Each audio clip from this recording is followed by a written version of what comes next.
In a prison known as the Vertical Self-Management Center, Goreng wakes up in a concrete cell with the number 48 on its wall. There's nothing but a bed and a sink for him to use and a hole in the middle of the floor, which his cellmate Trimagasi calls the pit. There are hundreds of floors like theirs, all of them with 2 prisoners using fake names assigned by the management. Every day, food is lowered on a platform through the hole, and you have 2 minutes to eat as much as possible before it leaves to a lower floor. The lower you are, the fewer chances you have of eating anything. At the end of each month, prisoners are shuffled and sent to different floors. When Goreng sees the platform for the first time, he decides not to eat because he isn't hungry, and he'd rather leave food for the lower levels.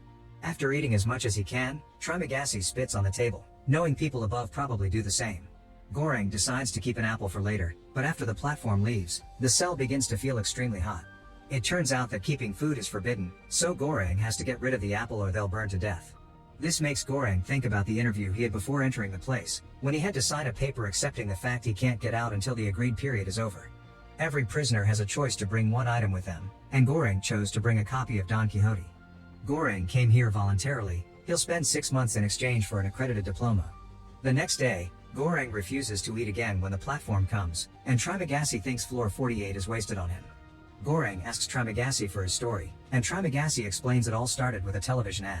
He bought an extraordinary knife that he saw on TV, but only a few days later, they released a new ad promoting an even better knife. This made him so furious that he took the TV and threw it out the window, killing a guy that was passing by. Trimagasi was given a choice between a psychiatric hospital and a hole, so here he is. The lowest he's gone was 132, thus he knows there are more floors than that because he could see them below. No food reaches the lower levels, and a month down there isn't that bad. The problem is when you get 2 lower levels in a row. Goreng is scared of this possibility and tries to talk to the people on the other floors to ask them to ration their food, but he's ignored. Trimagasi replies by pissing into the lower floor. He also reveals that the item he chose to bring with him is the knife he bought from TV. The next time the platform comes by, Goreng finally begins to eat. He also sees a person from the upper levels fall through the hole, and Trimagasi says this is very common but nobody will do anything about it. Trimagasi tells Goreng about all the floors he's been on and mentions they'll be together next month. Goreng realizes that cellmates are kept together when they're shuffled and finally understands Trimagasi ate his previous cellmate when he was on the lower floors. When the platform comes by again, Miharu is sitting on it. Goreng worries about her because he notices she's injured, but Trimagasi tells him to ignore her. Miharu comes down the hole once a month to look for her missing child. She also kills every cellmate she gets in order to have more chances to be paired with her child the following month. The guy they saw falling was probably her victim. Trimagasi then explains that unlike her, he never killed anyone, he just ate the body that fell on his floor. When the platform goes to the next level, the prisoners try to take advantage of Miharu. Goreng yells at them to leave her alone, but it isn't necessary. Miharu just kills them and returns to the platform. When the month reaches its end, the prisoners are put to sleep with gas and shuffled around. When Goreng wakes up, he finds himself tied to his bed on floor 171. Trimagasi explains he tied Goreng up because he's younger and stronger, so Trimagasi has to protect himself. Screaming can be heard from the other floors that indicate people reacting to their new levels, and when the platform comes, there's not even a crumb left.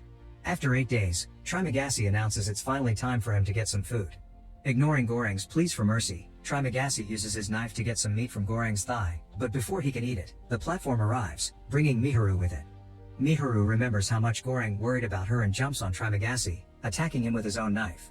Then she frees Goreng and hands him the knife so he can use it to finish Trimagasi off. Goreng passes out after that, and he wakes up later to find himself on the bed. Miharu has bandaged his leg with a piece of bed sheet, and she's now eating Trimagasi. She brings some meat to Goreng, who accepts after some hesitation. She also brings him some water before leaving on the platform without a word. Days pass and Trimagasi's body begins to rot, giving Goreng the chance to feed on worms too. Goreng also begins hallucinating, seeing Trimagasi's ghost judge him as he eats. At the end of the month, gas takes over the cell and Goreng dreams of being with a woman again while Miharu watches. When he wakes up, he discovers that the one licking him is a dog. To Goreng's shock, his new cellmate is Imogiri, the woman that did his interview when he volunteered to enter this prison. The dog is the item she chose to bring with her, and they're now on level 33. Goreng remembers the day of the interview and how Imogiri made creepy pauses between questions. In the present, Imogiri explains she volunteered as Goreng did, and that she didn't know people died here. As far as she knows, there are 200 levels, and when Goreng explains there isn't enough food for all the people here, Imogiri points out that the amount of food would be fine if people only ate what they needed. Something that fosters a spontaneous sense of solidarity needs to happen, but Goreng finds the idea ridiculous. He does wonder if change could be achieved by the death of a child, but Imogiri's sure the company policy doesn't accept under 16s. When the platform brings them food, Imogiri only eats what she needs, and after giving some to her dog, she begins preparing 2 rations of food. Once the platform reaches the lower level, Imogiri tries to reason with the prisoners, telling them to eat the rations she prepared and make 2 more for the next level to pass on the message. Obviously she is completely ignored, and Goreng points out that the administration doesn't actually want solidarity to happen. Imogiri hates that Goreng thinks all administration is bad because she worked for them without issues, but Goreng replies that being a former worker gave her the privilege of choosing her cellmate. Imogiri doesn't give up and keeps on trying to ration the food every day, but she continues to be ignored by the lower levels. 2 weeks later, Goreng finally gets tired of all her yelling and tells the people that if they don't follow Imogiri's instructions, he'll relieve himself on the food every day and they'll have to eat poop. The threat works and the prisoners start passing the messages to the lower levels. Sometime later, the platform comes down with an unconscious Miharu on it. Goreng and Imogiri put her on a bed and take care of her while the dog steals some food. Once the platform leaves, the cell begins feeling extremely cold, and Goreng has to chase the dog to take back the food he stole before they're killed for breaking the rules.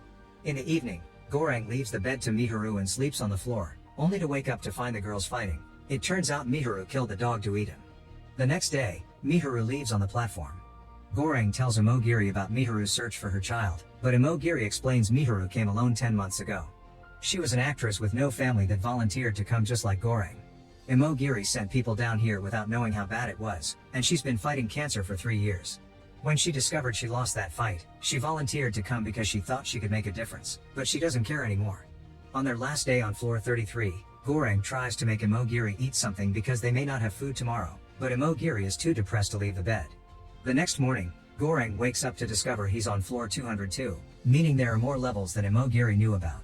Such revelation was too much for Imogiri to handle and used her bedsheets to end things for herself.